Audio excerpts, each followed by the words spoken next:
Assalamu Walaikum. Hello friends, how are you? Welcome back to my another video. In this video, I am going to show you how to merge picture and text in Microsoft Publisher. Let's get started. Firstly, we have to open a Publisher document. Now we want to merge picture and text. In this document, go to the Insert menu. Then click the word art option and choose any word art. Now I select this.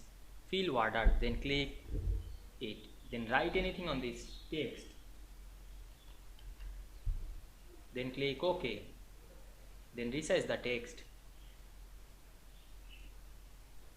Then click the word art text and go to the word art menu. Then click shape fill drop down menu. Then choose picture.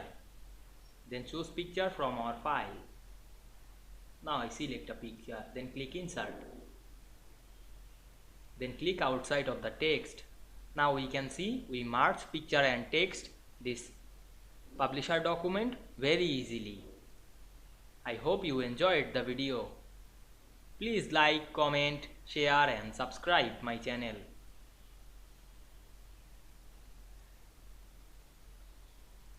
Thanks for watching.